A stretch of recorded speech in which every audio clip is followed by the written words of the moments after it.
Good morning everyone, welcome back to my new blog. আশা করছি সকলে খুব ভালো আছো, সুস্থ আছো। প্রত্যেক দিন সকালবেলা উঠে একই কথা যে গুড মর্নিং, সকলে আশা করি ভালো আছো। আর এই যে একই রকম কাজকর্ম, লাইফস্টাইলটা একদম একরকম হয়ে গেছে, মনে হচ্ছে কোথাও ঘুরতে যাই। কবে থেকে তোমাদের দাদাভাইকে বলছি যে কোথাও ঘুরতে যাই, কিন্তু কিছু করার নেই। মাঝখানেও অসুস্থ হয়ে গেল, না তো ভেবেছিলাম যে কাছে পিঠে একটু কোথাও ঘুরে আসবো। তো কালকে রাত্রিবেলা তোমাদের দাদাভাই একটা ব্ল্যাঙ্কেট নিয়ে আসছে, সেটাও গিফটে পেয়েছে। তো সেটাই এখন ভরার জায়গা করছি। তো আমি টিটুনকে মানে তোমাদের দাদাভাইকে, আমি ওকে নাম ধরেই ডাকি, ব্লগেই তোমাদের দাদাভাই এভাবে বলি আর কি। তো ওকে বললাম যে এসি ছেড়ে, ও বলছে এসি ছেড়ে তারপরে এই ব্ল্যাঙ্কেট গায়ে দিয়ে ঘুমাবো। বললাম না বাবা, বিছানার মধ্যে আমি শীতকালে অনেক মানে ভেজাল পুরো ব্ল্যাঙ্কেটের ঢিপ রাখি, ঠিক আছে, গরমকালে আমি এটা রাখতে চাই না। এমনি পাতলা কম্বল আছে, সেটাই গায়ে দিয়ে শোক। তো এটাই এখন ঢোকানোর জায়গা করছি। পুরো আলমারি আমার একদম ভর্তি, মানে কোনায় কোনায় কোনো জায়গা নেই। মানে আমার আর একটা আলমারি কিনতে হবে, এতটা বাজে অবস্থা হয়ে গেছে। একটুকু জায়গা নেই যে এই একটা ব্ল্যাঙ্কেট রাখবো বক্সটা, সেটারও জায়গা নেই। তো ফাইনালি বহু কষ্ট করে কোনো মতে ঠেলে ঠুলে ওটার মধ্যে জায়গা করে আর কি রাখলাম। আর তারপরে যে খাটগুলো একটু মুছে নিচ্ছি। খাটের ওপরটা না প্রতিদিনই ধুলো পড়ে যায়, কোথার থেকে যে এত ধুলো আছে বুঝতে পারি না, প্রত্যেক দিনই ধুলো পড়ে যায়। উপরটা একটু হালকা করে মুছে নিলাম, আর ভাবলাম যে কলিন দিয়ে মুছে নিই, তারপরে আর এনার্জি হলো না, জন্য ভাবলাম থাক আজকে এমনি মুছে নিই, অন্য একদিন মুছবো। Good morning everyone, welcome back to my new blog. আশা করছি সকলে খুব ভালো আছো, সুস্থ আছো। তো এখন বাজে 11টা মতন। তো আজকে ঘুম থেকে অনেকটা দেরিতে উঠেছি, 9টার দিকে উঠেছি। তোমাদের দাদাভাইয়েরও দোকান যেতে যেতে 9:45 বেজে গেছে। আর আমারও যার জন্য কাজের অনেক দেরি হয়ে গেল। এইমাত্র জাস্ট এইমাত্র না, কিছুক্ষণ আগে বিছানা গুছালাম। আর কালকে একটা ব্ল্যাঙ্কেট গিফটে পেয়েছে তোমাদের দাদাভাই, সেটা রাখার জায়গা পাচ্ছিলাম না, কোনো মতে খাটের বক্সে মানে চেপে চুপে ঢুকালাম। আর কিছু জিনিস আগে বের করলাম, একটা ব্যাগ এক্সট্রাভাবে বের করে রাখলাম। ব্ল্যাঙ্কেটেরই ব্যাগ ছিল ওটা। তো ওটা ব্যাগটা একটু মানে চেনটা নষ্ট হয়ে গেছে, তো ওটা বের করে রেখে দিলাম। আবার বালিশ টালিশগুলো বের করলাম, 2টা বালিশ আছে এক্সট্রা, ওটা বের করলাম। বের করে তারপর ব্ল্যাঙ্কেটটা কোনো মতে ওটার মধ্যে ভরলাম। তারপরে এই যে ঘরদোর গুছালাম। এক ডিপ বাসন আছে, বাসন মাজা হয়নি। কাপড় কাচলাম 2-3টা, সেটা আর ব্লক করা হয়নি। 2-3টা কাপড় কেচে একটা জিন্সের প্যান্ট আছে, সেটা ভিজিয়ে রেখে দিলাম। আর আছে এক ডিপ বাসন, মানে এক ডিপই বাসন। তো কলপারে প্রচণ্ড রোদ পড়ে গেছে, তাই ভাবলাম আজকে এখানে মাজি, আজকে আর ওই ঘরে মাজবো না। এই যে সব বাসনপত্র নিয়েছি, এখন এগুলো ঝটপট করে মাজবো। তো চলো ব্লগটা এখন থেকে শুরু করছি। আশা করছি আজকে ব্লগটা খুব খুব ভালো লাগবে, তো স্কিপ না করে শেষ পর্যন্ত দেখতে থাকো। আর কালকে রাত্রিবেলা তোমাদের দাদাভাইয়ের সঙ্গে আমার ঝগড়া লেগে গেছে। আমার এই রিং লাইটটা কালকে একদম মানে কি বলবো, ধাস করে একদম পুরো মানে পাকার মধ্যে পড়ে গেছে। আর এই যে এই পর্দাটা ও এই ঘরে কীভাবে মানে রেখেছিল জানি না, পর্দাটা টান দিতে একবারে পুরো পাকার মধ্যে একদম মানে মেঝের মধ্যে পড়ে গেছে এরকম ধাস করে। তো ভাগ্য ভালো লাইট জ্বলছে এখনও পর্যন্ত। কালকে তো দেখেছিলাম লাইট জ্বলেছে, আজকে জানি না কী অবস্থায় আছে, পরে দেখতে হবে। এটা বলছে কিনে দিব, তাও ক্যাচাল করো না দয়া করে। তো চলো এখন ফটাফট আগে বাসনগুলো মেজে নিই, দেরি হয়ে গেছে অনেকটা।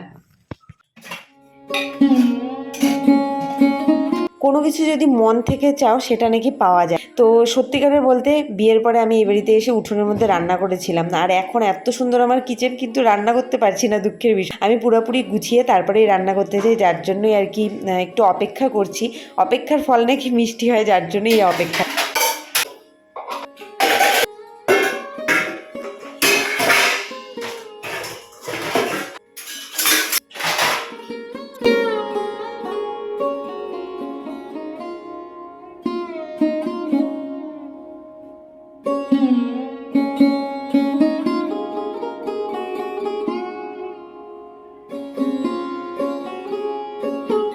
বাসন মেজে একবারে সুন্দর করে পুরো তাক ঠাক মুছে নিলাম, সিঙ্ক টিঙ্ক একবারে মেজে ধুয়ে সুন্দর করে রেখে দিলাম। আর এখন ঘরদোর ঝাড়বো, মুছবো, অনেক বেজে গেছে। বাজার পাঠাইনি এখনো পর্যন্ত তোমাদের দাদাভাই।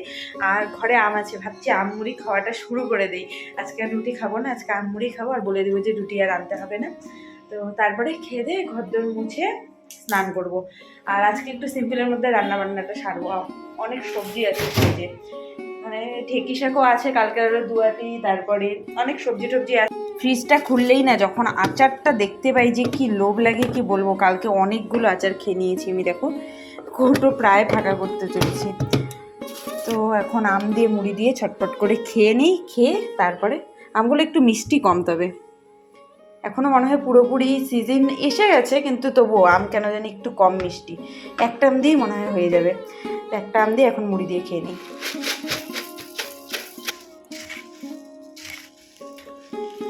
তো আজকে আজকে সকালের আমার খাবার আমমুড়ি নিয়ে নিয়েছি, এটা এখন আরামসে খাবো।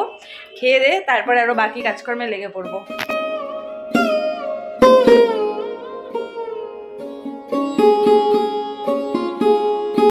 আমমুড়ি খেয়ে ফুল এনার্জি নিয়ে একদম ঘরদোর মুছে এখন স্নান করে নেব। স্নান করে তারপরে আরও অনেক কাজকর্ম আছে, রান্নাবান্না করব। আর এদিকে ডাল বসিয়ে দিয়েছি, কেননা বললামই আজকে সিম্পল রান্না করব, তো ডালটা ওদিকে সেদ্ধ বসিয়ে দিলাম। কেননা পরে এসে মনে করো ভাত বসাবো, ডাল বসাবো, তো অন্য তরকারি বসাতে পারবো না, দেরি হবে।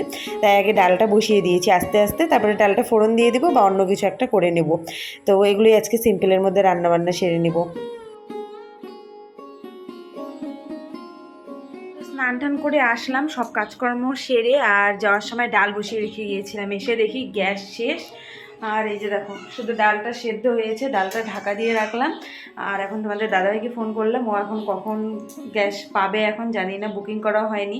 হঠাৎ করে শেষ হয়ে যাবে ভাবতে পারিনি। আর অনেক দিন থেকে মানে চলছে, শেষ হওয়ার কথাই যে কোনো সময়, কিন্তু কবে শেষ হবে এটা তো বুঝতে পারিনি। আমাদের ডবল সিলিন্ডারও করা নেই, এখন যে কী করবো বুঝতে পারছি না। তো আগের সময় হলে মনে করো রেডিমেড একটা কোনো কিছু খাবার দাবার খেয়ে নিতাম। তোমাদের দাদাভাই মনে করো ভাত করতাম কোনোভাবে, একটু তরকারি টরকারি নিয়ে আসতে বা কিছু, কিন্তু এখন সেটাও উপায় নেই। এখন বাইরের খাবার খেতে পারবে না।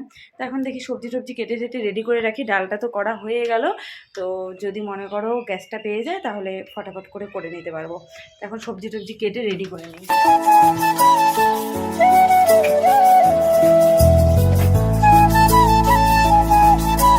সব কিছু দিয়ে একটা মিক্স সবজি করব, তার জন্যই সব সবজি কেটে নিলাম। আবার নিয়ম আছে 3 তরকারি নাকি দেওয়া যায় না, মানে 3 রকমের সবজি রান্না করা যায় না একসাথে। তো 4 তরকারি করার জন্য ঢ্যাঁড়স নিলাম। তো ভাবলাম ঢ্যাঁড়স দিয়ে একটু পিছলা পিছলা হবে, তারপরে ভাবলাম থাক, আবার আলু দেওয়া যাবে। আলু ছাড়া কিন্তু যে কোনো সবজি দেখবে টেস্টি আসে না মনে হয়, কিন্তু আজকে এই সবজিটা মানে খারাপভাবে বানাতে গিয়েও কীভাবে যে টেস্টি হয়ে গেছিলো জানি না।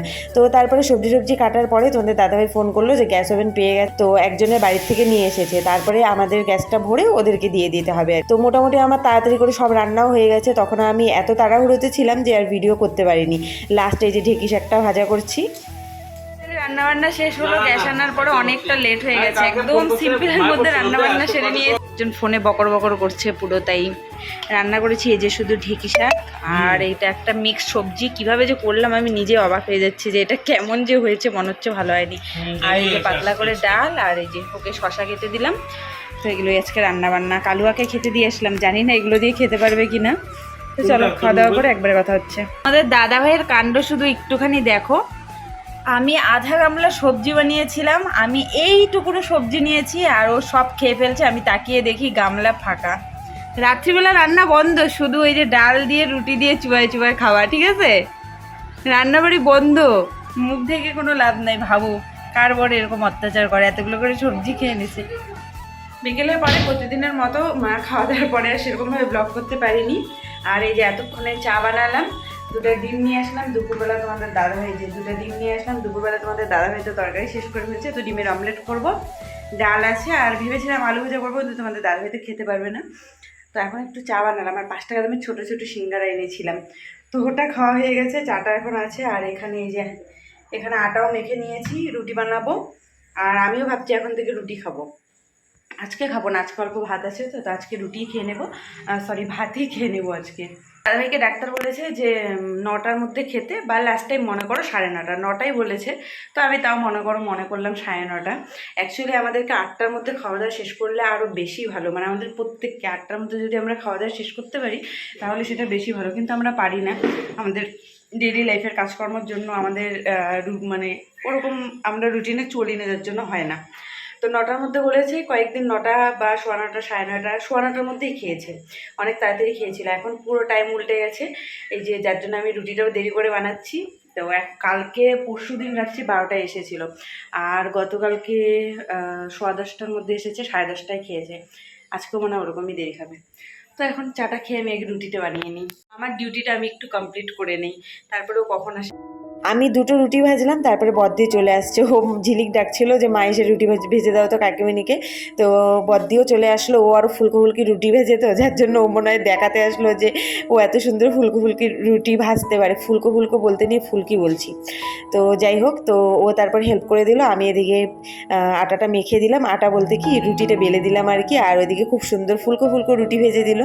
তো তারপরে আর ব্লগ করা হয়নি, তারপরে আমি ব্লগ করতে সত্যি বলতে ভুলে গিয়েছিলাম। আর ওই যে আসার পরে তোমাদের দাদাভাই ফোন নিয়েছে, আর আমি ব্লগ করতে মনে ছিল না। রুটি ভাজার পরে তারপরে রাস্তায় অনেকক্ষণ হাঁটাহাঁটি করেছি, তারপরে তোমাদের দাদাভাই 11টার দিকে এসেছে, তারপরে খাওয়া দাওয়া করে তারপরে আর ব্লগ করতে একদম মনে ছিল না। তো চলো ব্লগটা এর মধ্যে দিয়ে এখানেই শেষ করে দিচ্ছি। ভিডিওটা ভালো লাগলে লাইক কমেন্ট শেয়ার করতে ভুলো না, আর নতুন হলে চ্যানেলটা ফটাফট সাবস্ক্রাইব করে দাও। দেখা হচ্ছে নতুন একটি ব্লগের সাথে, ততক্ষণ খুব খুব ভালো থেকো, সুস্থ থেকো, টাটা, গুড নাইট।